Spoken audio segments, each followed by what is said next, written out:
Bonsoir à tous, on va ouvrir la séance du conseil municipal du 30 mai. Je vous remercie d'avoir pu vous libérer, parce qu'on vous a informé que tardivement. Donc vous avez dû logiquement recevoir un mail cet après-midi concernant la diffusion vidéo. C'est bon, vous l'avez tous reçu, non? Laurent m'a dit qu'il allait envoyer un mail à tous les élus pour prévenir que donc il y a des problématiques techniques et qu'il n'est plus possible de le diffuser en live, c'est ça qu'on dit? En direct, voilà. Donc par contre, c'est bien enregistré. Demain, il sera mis sur le site. Donc apparemment, c'est YouTube qui a changé ses prérequis techniques. Et du coup, tant qu'on n'aura pas la fibre, on en revient toujours au même sujet. On ne pourra plus le diffuser en direct. Donc la fibre, on tanne Orange régulièrement, mais on n'a toujours pas eu gain de cause pour l'instant. Voilà. Pour ce conseil, donc, on va désigner un secrétaire de séance. Qui? Vous êtes deux volontaires. Allez. Donc Annie Lacassin se propose. Est-ce que tout le monde est d'accord? Eh bien, elle est élue à l'unanimité secrétaire de séance. Merci. Je vais maintenant vous donner la lecture des pouvoirs. Alors, nous en avons 4, me semble-t-il. Madame Audrey Lambert me donne son pouvoir. Monsieur Christophe Copp donne son pouvoir à Brigitte Mangionne. Madame Maud Salem donne son pouvoir à Jean Reynaud. Et Monsieur Christian Turban donne son pouvoir à Jean-Louis Berger. Voilà, ceci étant vu, nous allons passer à l'approbation du procès verbal du précédent conseil que vous avez tous reçu. Est-ce qu'il y avait des remarques, des questions? Pas des remarques, parce qu'il n'y a pas... Bon, tant mieux alors. Donc je vous propose également qu'on le passe aux voix. Qui est contre? Qui s'abstient? Unanimité, merci. Le premier point à l'ordre du jour, enfin le deuxième point à l'ordre du jour est une information que je vais vous donner avant de passer aux délibérations. Donc, comme ça vous est indiqué, l'objet de mon information est vous dire que j'ai pris la décision de décharger Claire Nicou-Robert de ses fonctions de DGS de la commune du Fontanil-Cornillon. Donc, une procédure a été lancée il y a quelques semaines. Je l'ai reçue en entretien pour l'en informer. L'étape d'après étant que j'informe l'ensemble du conseil municipal, ce qui est fait maintenant. Donc, les raisons sont... alors, je vais vous lire précisément. Je vais vous dire l'arrêté qui sera pris dès demain, qui rappelle que Mme Nicou-Robert est sur un emploi fonctionnel de DGS et qu'il y a une jurisprudence administrative constante que l'autorité territoriale peut mettre fin au détachement sur emploi fonctionnel du DGS pour un motif de perte de confiance indispensable au bon accomplissement de ses missions, eu égard à l'importance du rôle du titulaire de cet emploi et à la nature particulière des responsabilités qui lui incombent.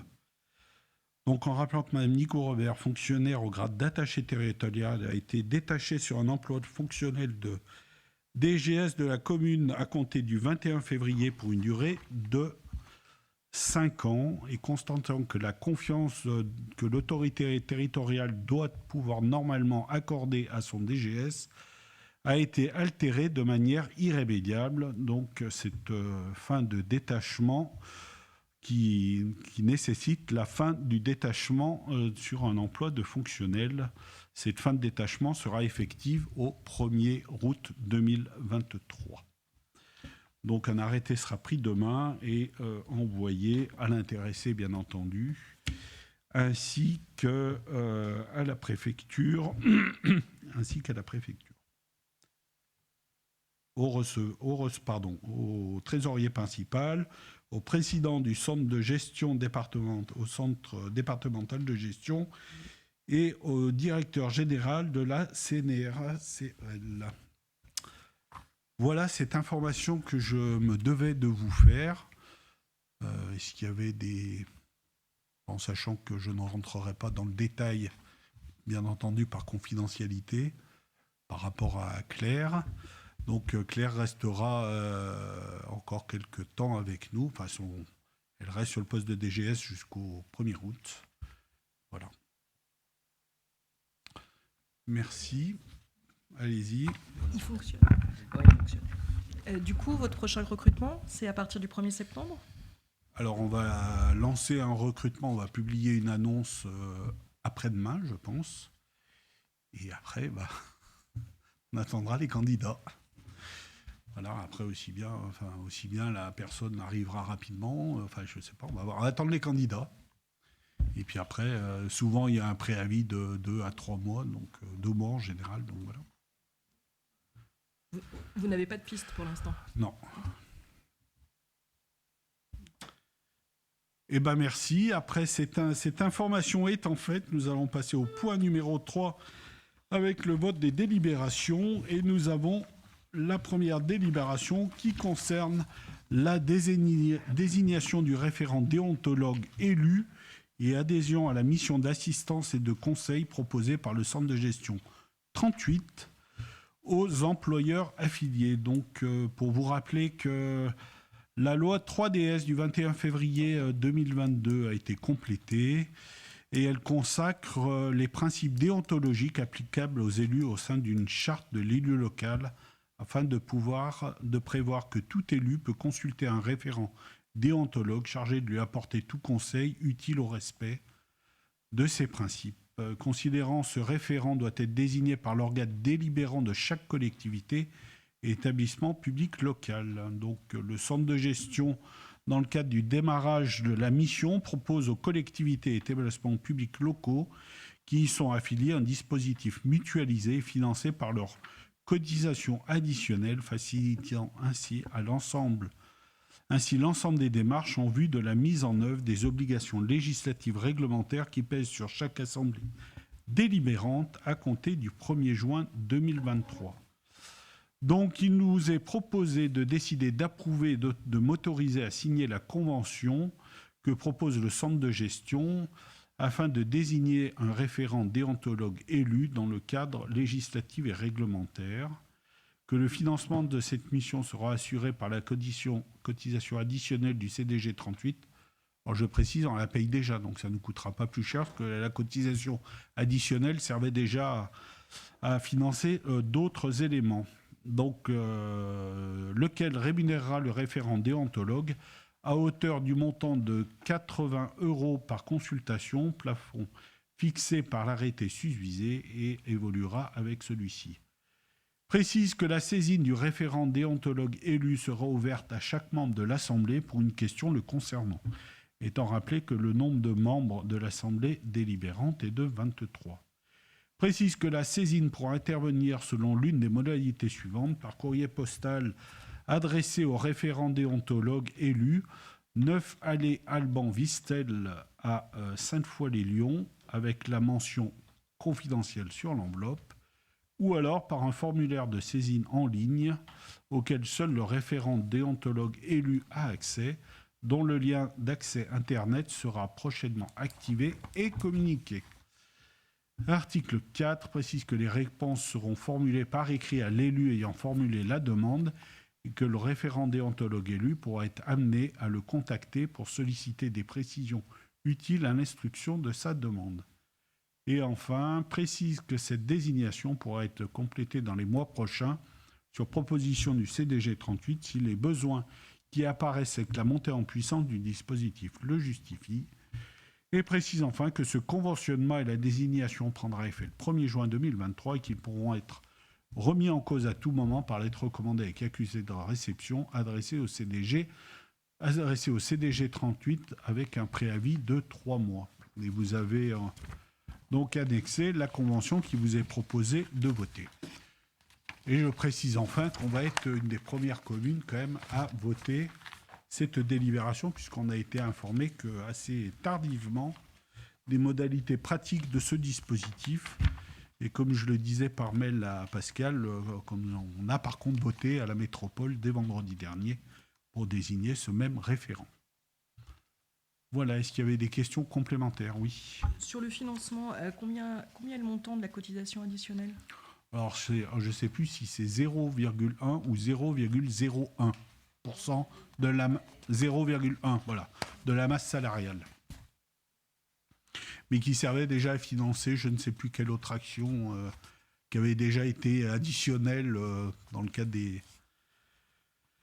des missions du centre de gestion. S'il n'y a pas d'autres questions, je vous propose de passer au vote. Qui est contre? Qui s'abstient? Unanimité, merci. Nous avons une deuxième délibération, et avant-dernière, qui concerne une modification du tableau des emplois avec la création d'un poste d'assistant d'enseignement artistique principal deuxième classe à temps non complet pour 3h30 hebdomadaires, et ce sera effectif à compter du 1er octobre 2023. Donc ça concerne, comme vous avez pu le lire, Fontamusique. Est-ce qu'il y avait des questions? S'il n'y a pas de questions, je vous propose de passer au vote. Qui est contre? Qui s'abstient? Unanimité. Merci à vous. Et la dernière délibération est la tarification des clés dans le cadre de la mise à disposition des salles aux associations fontanilloises. Donc, comme vous le savez tous, on a la plus grande partie des bâtiments qui sont gérés par des transpondeurs, d'autres sur lesquels il y a encore des serrures traditionnelles.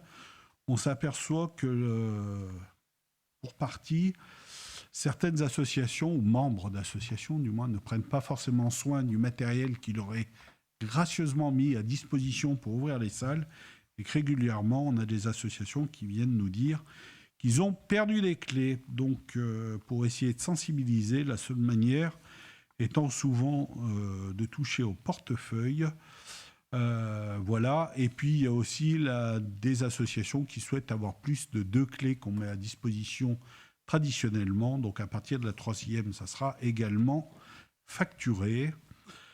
Et ça sera rendu quand ils rendront la clé, bien entendu. Donc, sur les transporteurs, c'est 45 €. Les clés bâtiments extérieurs, 50 €. Et les clés intérieurs bâtiments, 18 €. Voilà. Donc, est-ce qu'il y avait des questions? Pas de questions. Eh bien, on va passer au vote. Qui est contre? Qui s'abstient? Unanimité. Bah, écoutez, merci pour cette unanimité sur ce long conseil municipal. Il me reste à vous remercier, vous souhaiter une bonne soirée, vous rappeler que le prochain conseil municipal aura lieu le vendredi 9 juin.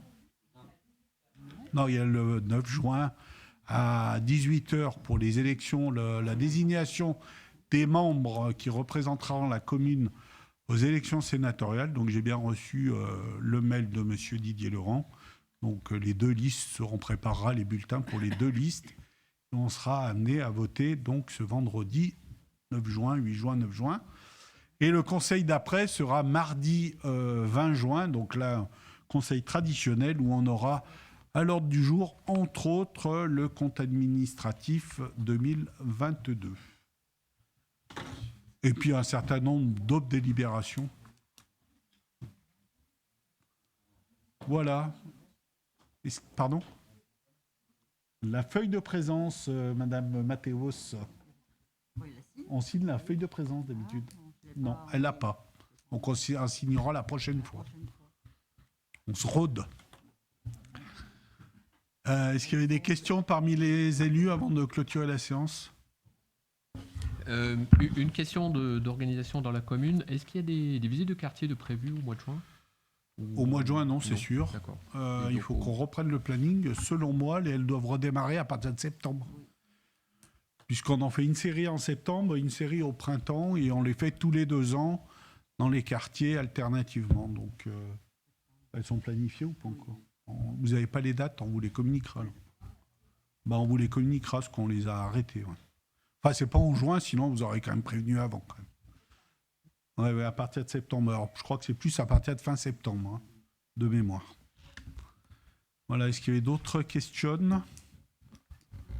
Donc, vous rappelez l'invitation de tous les élus et tous les habitants à l'inauguration de l'école le vendredi 30 juin à 16h30 avec les discours officiels et surtout les visites de l'école pour tout le monde.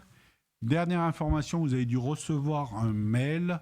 La commune souhaite, à la sollicitation de l'association Vie Mucoviscidose en lien avec l'organisme qui gère le don d'organes, on va être village ambassadeur du don d'organes. Donc on va faire ça le jeudi 8 juin à 9h. Donc ça sera devant le panneau d'entrée de ville qui est vers la Queue de Cochon, enfin côté Saint-Égrève. Donc vous êtes tous cordialement invités pour ce moment où on découvrira à 9h, on découvrira la plaque et puis après il y aura un apéritif qui sera servi sur le parking de la Queue de Cochon. Non, c'est un petit déjeuner avec viennoiserie. À 9h du matin, on n'a pas prévu le calva, ni même le kir. Voilà. Donc ça sera en présence, entre autres, de Pierre Le Marchal, qui devrait être présent. Après, il devrait y avoir la presse. Voilà, ils veulent mettre attirer l'attention particulière de cet événement. Et enfin, le 18 juin, comme tout le monde sait, commémoration de l'appel du 18 juin. Et c'est, comme d'habitude, c'est pour les lève-tôt, c'est à 9h. Et c'est un dimanche, me semble-t-il. Voilà. Dimanche, 9h. Avant la messe pour ceux qui y vont, avant le marché pour d'autres. Voilà. Ah, et c'est la fête des pères, j'avais zappé cette information. Ok. Et c'est la fête des pères. Voilà, et ben merci à tous. Est-ce qu'il y a d'autres questions? Pas d'autres questions? Et ben nous clôturons cette séance. Merci à tous.